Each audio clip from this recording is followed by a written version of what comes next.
करके वृंदावन में पहुंच जाते हैं। फिर कन्हैया बछड़े चराने प्रारंभ करते हैं। बछड़े चराते हैं तो वहाँ वत्स बन करके वत्सासुर आता है तो उसका भी श्रृंगार करते हैं। एक दिन महाराज बछड़े जब चराते हैं और कन्हैया अपने गोप वालों के साथ बैठ करके भोजन करते हैं, साथ में खाते हैं, एक दूसरे के मुंह से निकाल करके खाते हैं। तो ऐसी लीला को देख करके ब्रह्मा जी को आश्चर्य होता है, पर ब्रह्म इनके साथ बैठता है, यही गोप वाले घोड़ा बना लेते हैं, उसके ऊपर बैठ जाते हैं। ऐसा भी ब्रह्म हो सकता है। ये ग्वालों का जूठा खा रहा है, एक दूसरे के मुंह से निकाल के खाते हैं। और महाराज ब्रह्मा जी तो आते हैं तो क्या करते हैं कि जैसे ही सारे ग्वाले भोजन कर रहे थे कि चुपचाप बछड़ों को ले जाते हैं। बछड़ों को देखने इधर कन्हैया जाते हैं तो इधर से ग्वालों को चुरा ले जाते हैं, दोनों की चोरी कर ले जाते हैं। कन्हैया समझ जाते हैं अच्छा ब्रह्मा जी ने खेल दिखाया है, तो अपने से ही समस्त उतने ही बछड़े और उतने ही ग्वाले तैयार कर देते हैं खुद से, और तैयार करके वैसे ही गोचारण चलता रहता है। अब ब्रह्मा जी जब नीचे देखते हैं तो यहाँ आते हैं, देखते हैं बछड़े हैं, ग्वाले हैं। फिर से ऊपर जाते हैं, वहां देखते हैं तो जिनको बंद करके रखा है वो भी वहां पर है उनके यहाँ। अब तो ब्रह्मा जी का सर चकरा जाता है, समझ जाते हैं कि तो साक्षात ईश्वर है। महाराज चार चार मुख वाला ब्रह्मा के चक्र, जो उनके चक्र को नहीं समझ पाए, हम आप एक सिर वाले क्या समझेंगे। विचित्र लीला है। इसीलिए कहते हैं कि राम चरित्र परम पवित्र और कृष्ण चरित्र महाविचित्र। साधारण में समझ में नहीं आता लोगों को, बड़ी अटपट लीला है। तो इसलिए महाराज ब्रह्मा जी फिर बाद में प्रार्थना करते हैं और उसके पश्चात आगे चल के थोड़ा सा गति में चलना पड़ेगा। तो अघासुर का उद्धार करते हैं और अजगर बन के जो आता है, भगवान ब्रह्मा जी का मोह भंग कर दिया। धेनुकासुर एक गधा बन करके आता है, धेनुकासुर। तो दाऊ भैया उसको पकड़ करके पछाड़ लगा देते हैं, और जैसे ही दाऊ भैया धेनुकासुर को मारते हैं कि शाम को सब ग्वाले लौट करके आते हैं, और आते हैं तो कहते मैया मैया आज भैया ने कमाल कर दियो है। सारे गोप वाले कहते जी हाँ मैया। मैया पूछती बेटा क्या कर दियो है। अरे दाऊ भैया ने गधा मार दियो है। सोई दाऊ भैया का पारा गर्म हो जाता। मैया ये जब देखो तब उठ पटांग चढ़ाता रहता है, इतना बड़ा राक्षस था, उसको मारा है मैंने दैत्य को। तो दाऊ भैया क्यों बाल साथियों बताओ दाऊ भैया ने क्या किया। वो सब कहने लगे गधे को मार दिया है।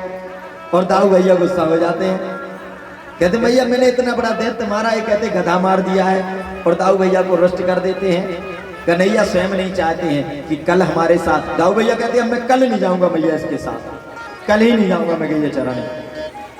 और कन्हैया यही चाहते हैं कि दाऊ भैया ना जाए। क्यों? दाऊ भैया शेषा अवतार हैं, और अगले ही दिन उन्हें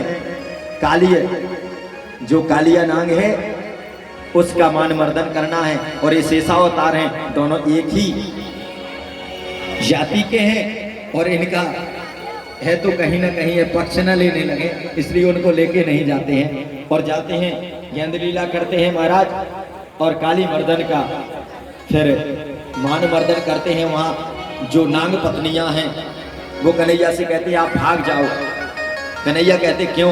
अरे हमारे पतिदेव जाके तो बड़ा गड़बड़ हो जाएगा। अरे नहीं जगा दो ना स्वामी को, वो जाग जाता है, खूंखार भरता है। और जैसे ही खूंखारता है कि महाराज कन्हैया फिर तांडव करके सिर के ऊपर ऐसा नृत्य करते हैं फनाली पर नाग की कि तांडव गति मुंडन पर नाचत गिरधारी। तांडव गति मुंडन पर नाचत गिरधारी। तांडव गति मुंडन पर नाचत गिरधारी।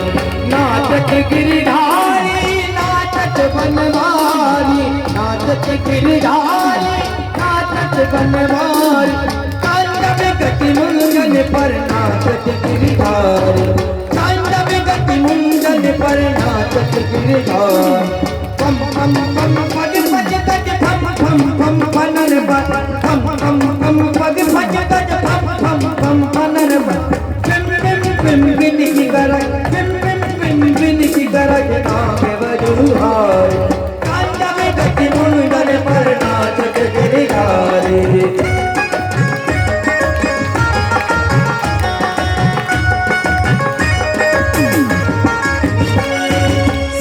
ससक सन काजित नंदन नारद मुनि ससक सन काजित नंदन नारद मुनि गन गन गन गुनि गंधर गन गन गन गुनि गंधर नाचत कहकारे तांडव गति मूलन पर नाचत गिरधारे तांडव गति मूलन पर नाचत गिरधारे नाचत गिरधारे नाचत गिरधारे। और इस प्रकार से महाराज ऐसा नृत्य करते हैं कि उसके एक एक फन से रक्त निकलने लगता है और नाग के फनों से जैसे रक्त निकलता है वैसे ही वह विरक्त होने लगता है। रक्त निकला कि नाग विरक्त होने लगा। अब महाराज नाग तो अकड़ करके जैसे ही कन्हैया जाने को होते हैं कि अकड़ के खड़ा हो जाता है। नाग पत्नियां कहती महाराज माफ कर दो। बोले तुम क्षमा मांग रही हो, वो अकड़ रहा है, अभी और थोड़ा गुंजाइश बची है क्या? कहता महाराज पहले आप जो भी हो मुझको जवाब दीजिए, आप ये बताइए कि हम नागों को किसने बनाया है? कन्हैया कहते हमने। अच्छा तुम ही बनाने वाले हो? हाँ तो ये बताओ हम नागों के अंदर ये जहर किसने भरा है? हमने। अच्छा आपने भरा है।